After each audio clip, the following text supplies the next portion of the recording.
अब बूढ़ी मैया रो लगी, पंडित जी ने कथा कही और कथा करने के पंडित उतरे, आस पास की बहनें समझा, बेटा तुम काय रो रहे हो, मैया तुम काय रो रहे हो?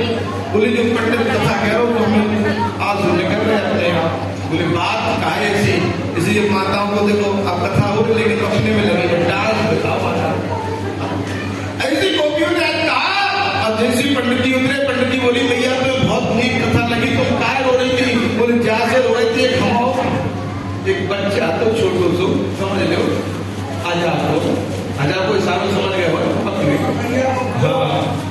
और वो बहुत मिमियाऊ तो ऐसी मिमिया बना के चलोगा, ऐसी तुम्हारा चार धंधा से डाला तुम मुंह चले न जाओ से हमारे आंसू अपने आप बंद ऐसी दिखरी महाराज चल रहा था असर ही नहीं होगा।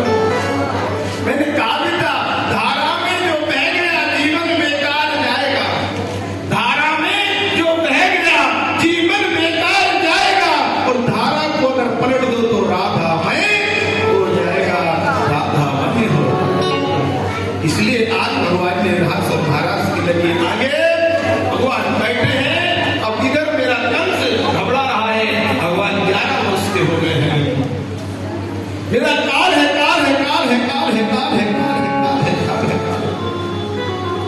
सोते देखते तो कंस को एक ही बात याद आ रही, मेरे काल है। जिस भी राक्षस को भेजा वो लौट करके नहीं आया। 3 दिन की थे तो पूजना गई लौट के, 70 हो गया लौट के नहीं आया। अगासुर बकासुर त्रिनाभित भौमासुर आदि केसी जैसे राक्षस बड़े पहलवान हैं, लेकिन लौट के, क्योंकि जो परमात्मा के पास जाता है वो परमात्मा में विलीन हो जाता है, लौट के नहीं आता है, लौट के नहीं आता। और इसी परमात्मा में विलीन हुए, और परमात्मा में विलीन होने के बाद आज मैं लौट करके नहीं आया। अब तो कंस कह रहा क्या किया जाए? नारद बाबा पहुंच गए और नारद बाबा वीणा को बजाते हुए पहुंचते रहे। नारद बाबा को सिंहासन पर इसकी आवाज बढ़ाओ भाई। और लीलाधारी ने जैसे इस भाव को प्रकट किया, अब तो महाराज लीला हो चुकी है, कंस इधर घबरा रहा है, मेरा काल बड़ा आनंद कर रहा है। नारद बाबा ने समझाया तुम एक धनुष यज्ञ करो। क्या करो? धनुष यज्ञ। और धनुष यज्ञ में अपने मान मानवों को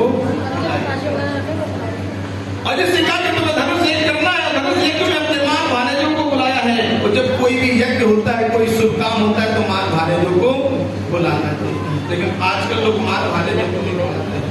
आजकल तो लोग ससुराल के लोगों को पहले बुलाते हैं। बुलाते कि नहीं बुलाते? घर में अगर लाला लाली की शादी होगी तो पहले अपने मायके वालों को खबर कर दे, लेकिन बहन को नंद को नंदियों को नहीं कर रहे, हम कर रहे हैं। पहले का लोग सम्मान करते थे बहन का, दामाद का, बेटी का, बड़ा खुशी मनाते थे। लेकिन आजकल अगर आ जाए फुप्पी बहन भतीजी आवे और कौन बात कुछ फुप्पी वाली हुआ, फुप्पी बहन भतीजी आवे और कौन बात कुचैया, और जो सुनने में सारी आ गई धर दे हाथ। एक कलयुग का प्रभाव है, आजकल लोग भटकते हैं। अरे शेषा गोविंद ने कहा बड़े भाव के साथ में, श्याम सुंदर ने इसी विचारों को किया।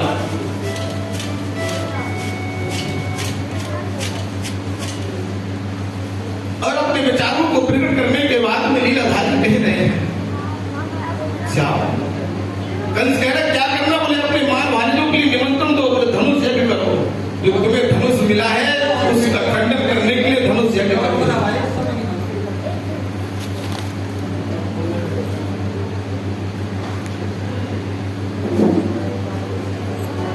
और जैसे देखा मेरे गोविंद ने,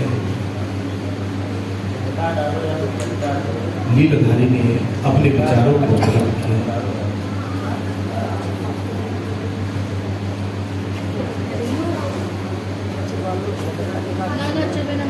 श्याम सुंदर अपने विचारों को जब प्रकट कर रहे हैं,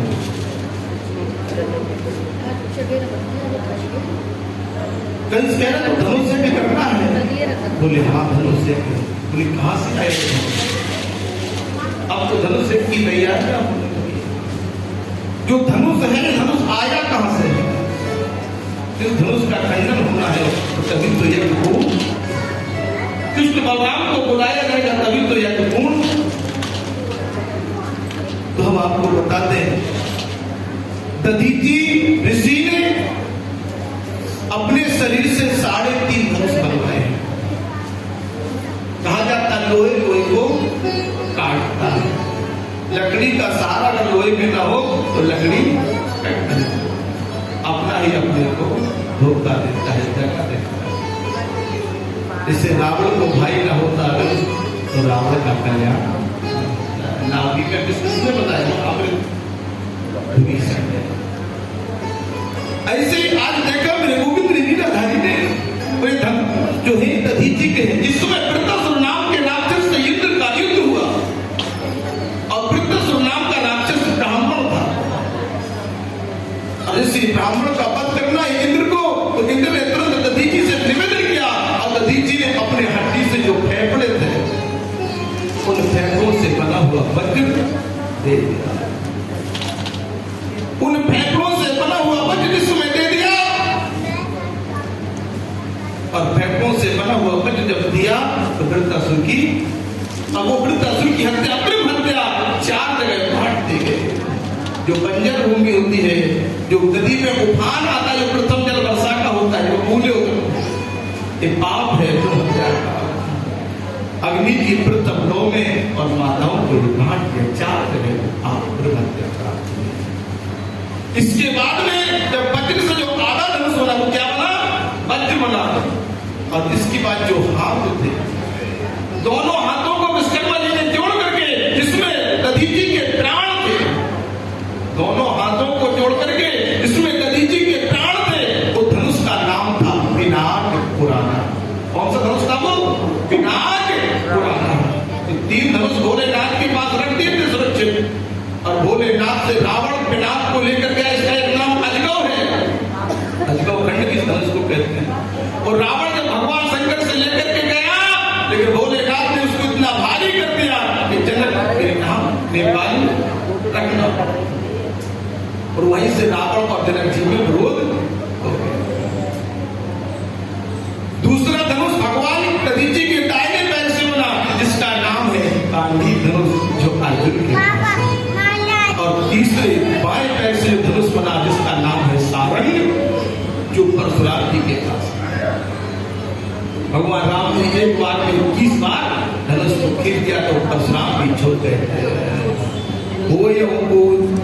दास तुम्हारा नाथ संबोधन भंजन। आज परशुराम जिस जो कहते वही धनुष है, सारंग नाम का धनुष। एक बार परशुराम जी तपस्या कर रहे थे मदराचल पर्वत पर, और कंस ने खेलते खेलते में मदराचल पर्वत को परशुराम सहित उठा लिया। तो जब पर्वत को उठाया तो परशुराम जी ने कहा, ये कौन है जो हमसे ज्यादा बलशाली है? अब मैं चंद्रवंशी राजकुमार हूँ, भगवान शंकर का भक्त हूँ।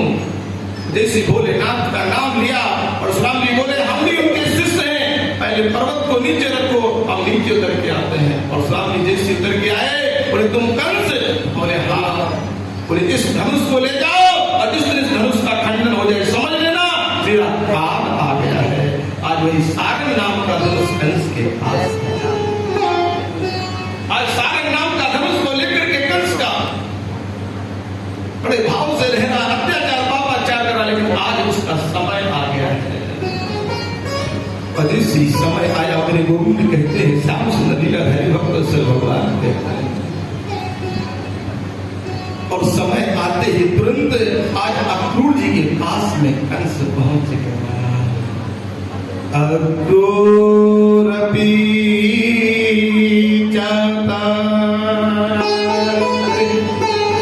मधुपुरिया महामते भारत मास्था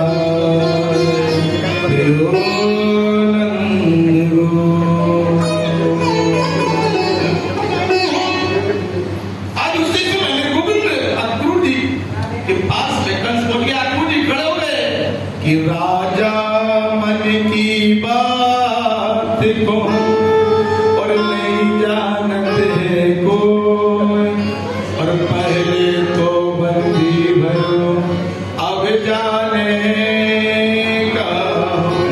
राजा मन की बात को नहीं जानते हैं कोई, और पहले तो बंदी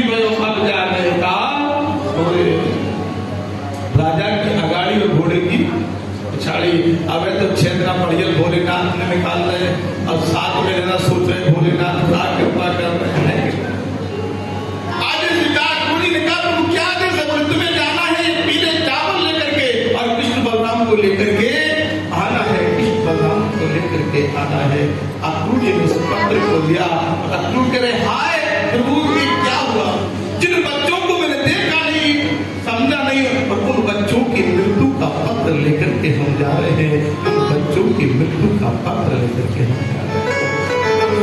अक्रूर जी रथ की तैयारियां कर रहे हैं, सुबह से शाम, शाम से सुबह हो गई, रथ तैयार रखने की मन में बेचैनी है। जिन बच्चों को मैंने देखा नहीं वो बच्चे क्या कहेंगे, कैसे चाचा अक्रूर जो मुझे मारने का पत्र लेकर के आया है, मुझे मारने का पत्र जी बड़े भाव के साथ में गोविंद का स्मरण करते हुए चल रहे हैं। यमुना के किनारे पहुंचे, रथ को खड़ा कर दिया, यमुना में स्नान किया, फिर रथ में बैठे चलते उस पार पहुंचे और जिससे उस पार पहुंचे तो लीलाधारी ने लीला को कर दिया गोविंद ने सामने। ऐसी अद्भुत है लीला। रथ ब्रज में पहुंचा, अक्रूर जी रथ से उतर करके धीरे धीरे पीछे आगे आगे रथ चल रहा है और रथ में धीरे धीरे चल रहा है। माँ बाप नंद के महल के पास पहुंचे, मैया यशोदा सारी ब्रज की गोपियां, संध्या समय हो गया और बाहर कृष्ण बलराम खेल रहे थे। कृष्ण बलराम ने जैसे रथ की आवाज सुनी दौड़ पड़े, दौड़ पड़े, देखा तो पीछे चाचा अक्रूर चले आ रहे हैं। कन्हैया चंचल चोर है, कन्हैया दौड़ के छलांग लगा दी और अक्रूर जी ने गोद में ले लिया कन्हैया को। एक जीव है अक्रूर और ब्रह्म को अपनी गोद में लिया,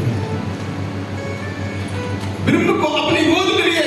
और कन्हैया बोले आप कहां से आए? बोले हम मथुरा से आए। कौन हो? बोले हम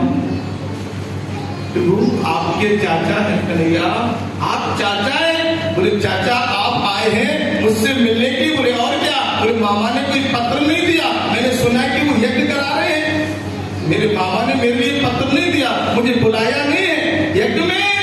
आज सीखा बोले पत्र तो दिया है। पहुंचे महल के अंदर, नंद बाबा ने पत्र लिया, यशोदा मैया के नेत्रों में और इसी नेत्रों में अश्रु आए। पत्र को पकड़ के आगे कृष्ण बलराम छोड़ के चले जाएंगे।